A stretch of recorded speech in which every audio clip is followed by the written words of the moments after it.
Judges 15. Later on, at the time of wheat harvest, Samson took a young goat and went to visit his wife. He said, "I'm going to my wife's room." But her father would not let him go in. "I was so sure you hated her," he said, "that I gave her to your companion. Isn't her younger sister more attractive? Take her instead." Samson said to them, "This time I have a right to get even with the Philistines. I will really harm them." So he went out and caught 300 foxes and tied them tail to tail in pairs.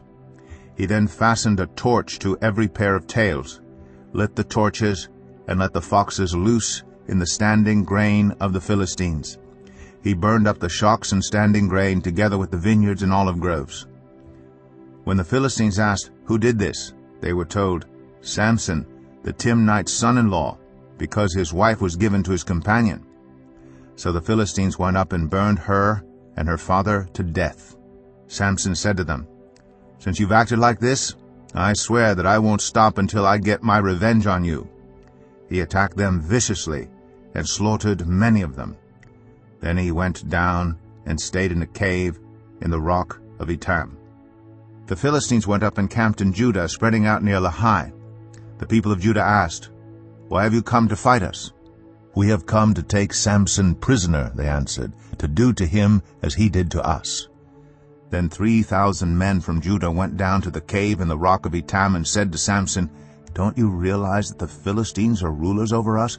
What have you done to us?" He answered, "I merely did to them what they did to me."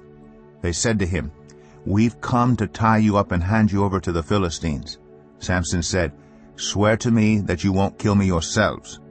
"Agreed," they answered. "We will only tie you up and hand you over to them. We will not kill you." So they bound him with 2 new ropes and led him from the rock. As he approached Lehi, the Philistines came toward him shouting.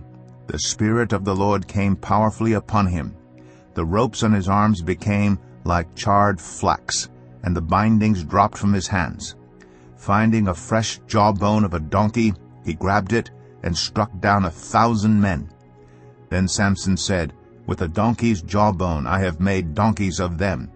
With a donkey's jawbone I have killed 1,000 men." When he finished speaking, he threw away the jawbone, and the place was called Ramath-Lehi. Because he was very thirsty, he cried out to the Lord, "You have given your servant this great victory. Must I now die of thirst and fall into the hands of the uncircumcised?" Then God opened up the hollow place in Lehi, and water came out of it. When Samson drank, his strength returned, and he revived. So the spring was called En-Hakkor, and it is still there in Lehi. Samson led Israel for 20 years in the days of the Philistines.